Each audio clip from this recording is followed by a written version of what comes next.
नाज़रीन, अवामी न्यूज़ में ख़बरनि जो सिलसिलो जारी है। इन वक़्तु असीं तव्हांखे सिंजोर खां ख़बर ॾींदा हलूं त सिंजोर जी तारीख़ में पहिरियों भेरो हाजी आलमगीर जुणेजो पारां लाइब्रेरी क़ाइमु करे इफ़्तिताह तक़रीब कोठाई वई। हिन हवाले सां वधीक तफ़सील ॾिसूं था सिंजोर में बाबर काछाई जी रिपोर्ट में। जी तारीख़ में पहिरियों भेरो क़ाइमु थींदड़ पब्लिक लाइब्रेरी ऐं पब्लिक हॉल जे इफ़्तिताह वारी तक़रीब सिंजोर जे म्यूनसिपल कमेटी जे ऑफिस जे अहाते ॿाहिरां कोठाई वई, जंहिंमें महिमान ख़ासि तौरु चीफ म्यूनसिपल ऑफिसर हाजी आलमगीर जुणेजो शिरकत कई ऐं लाइब्रेरी तोड़े हॉल जो पंहिंजे हथनि सां इफ़्तिताह कयो।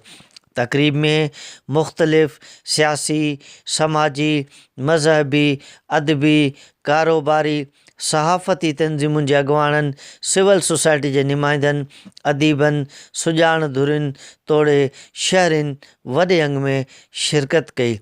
तक़रीब खे ख़िताब कंदे मुख़्तलिफ़ मुक़ररनि अदीबनि उस्ताद निज़ामाणी, प्रोफेसर मुबीन वसाण, मियाँ मोहम्मद अहमद खरल, मंसूर मेमूण, अमीर बख्श बुर्दी, रज़ाक रावल रिंद, रे सिकंदर लगारी, गुलशाह पठान, मियाँ मोहम्मद अहमद खरल ऐं ॿियनि चयो त आलमगीर जुणेजो लाइब्रेरी जो तोहफ़ो ॾेई सिंजोरे वासियुनि खे ऊंदाह में ॾीए ॿारण वारो किरदारु अदा कयो आहे, जंहिं ते हू जस लाणे। संदसि नालो तारीख़ जे सुनहरी अख़रनि में लिखियो वेंदो। उन मौक़े ते शहरी इतिहाद जे सदर हाजी मोहम्मद मूसा जट ऐं हिंदू पंचायत जे अॻुवाण सेठ कन्हैयालाल एज़ाज़ तौरु चीफ म्यूनसिपल ऑफिसर हाजी आलमगीर जुणेजो खे पटको ऐं अजरक पाराई। तक़रीब खे ख़िताब कंदे हाजी आलमगीर जुणेजे जो चवणु हुयो त लाइब्रेरी खे जेकी ख़िदमत करणी आहे असांखे हिकिड़ी बिल्डिंग आहे, हीअ हिकिड़ो हींअर इदारो ठही कोन चुको आहे, हिकिड़ी बिल्डिंग ठही आहे, हिनखे इदारो ठाहिणो आहे। हिन बिल्डिंग में हिनखे हिकिड़ो इदारो ठाहिणो आहे। उहो इदारो तॾहिं ठहंदो जॾहिं सभु असां हुन में कंट्रीब्यूट कंदासीं। आउं पंहिंजे तरफ़ां कंहिं दोस्त खे कोन थो चवां त मूंखे प्रोग्राम जे लाइ हिनखे हलाइण जे लाइ कुझु चवंदो हुजे, पर जेकॾहिं को दोस्त मुनासिब सम्झे थो त किताब जो तोहफ़ो जितां बि हुनखे हासिलु थिए, जितां बि हुनखे मिले, उहो असांखे गिफ्ट जी सूरत में हिन लाइब्रेरी खे ॾींदो त असां उनजा थोराइता बि रखंदासीं ऐं उहो आवाम खे हुनजो फ़ाइदो बि थींदो। असांजे दोस्तनि डिमांडूं कयूं पंहिंजो हिकु त कंप्यूटर ऐं ज़ाहिर आहे हलाइण लाइ फंड्स खपंदा, किताब खपंदा। उन लाइ तव्हां दोस्तनि खे बि रिक्वेस्ट कयां थो, मुंहिंजा जेके ज़ाती दोस्त आहिनि उन्हनि खे बि मां रिक्वेस्ट कंदुसि। ऐं ज़ाती 50,000 पंहिंजी किताबनि जो ऐलान कयां थो।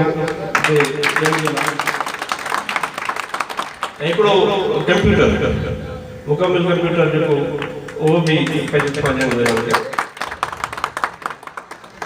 नालो असां कंहिंजो बि कोन रखियो लाइब्रेरी ते, पब्लिक लाइब्रेरी छॾियो आहे। दोस्तनि जी डिमांड आहे मोहतरमा शहीद राणी जी, मूंखे हुनजो सरकारी प्रोसीजर पुछां थो त कीअं नालो रखिबो, छा हुनजी परमिशन वठणी पवंदी।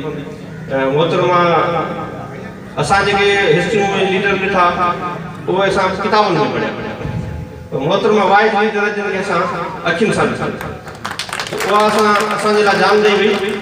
हुनजो नालो रखणु मुंहिंजे लाइ जो एज़ाज़ थींदो ऐं असांजे हुन असां जान ॾियण त असांजी जान हुनजे लाइ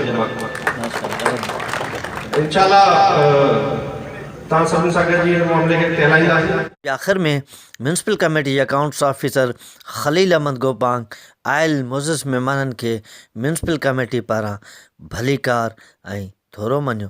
कैमरा टीम सां गॾु बाबर काचाई, अवामी न्यूज़ सिंजोरो। वधीक ख़बरनि ऐं तफ़सील लाइ विज़िट कयो अवामी news Facebook page, YouTube page ऐं अवामी न्यूज़ वेबसाइट।